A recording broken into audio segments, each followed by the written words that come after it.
संदर्भातलं देखील चित्रपटामध्ये दिसले, कसं बघताय या संदर्भात?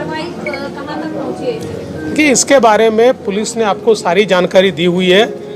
ये किस प्रकार का हमला है, इसके पीछे क्या है, किस प्रकार की मंशा से ये हुआ है, ये सारी चीज़ें आपके सामने आ चुकी हैं। असं आहे, पोलिसांनी त्या संदर्भातली सगळी माहिती आपल्याला दिलेली आहे। याच्या पाठीमागे कशा प्रकारचा मोटिव्ह असू शकतो हे देखील आपल्याला त्यांनी सांगितलेलं आहे। कुठून ते आले हे देखील सांगितलेलं आहे। याच्यात पूर्ण कारवाई चालली आहे। सुरक्षित राहिलं नाही, खास करून मला असं वाटतं मला असं वाटतं की देशातल्या मेगा सिटीमध्ये सर्वात सुरक्षित मुंबई आहे। हे खरं आहे की कधी कधी काही घटना घडतात, त्याला गंभीरतेने देखील घेतलं पाहिजे, पण केवळ त्या घटनांमुळे मुंबई असुरक्षित आहे असं म्हणणं हे याकरता योग्य होणार नाही की याने मुंबईची प्रतिमा देखील खराब होते, पण ते अधिक सुरक्षित राहिलं पाहिजे या दृष्टीनं निश्चित सरकार प्रयत्न करेल। थँक्यू।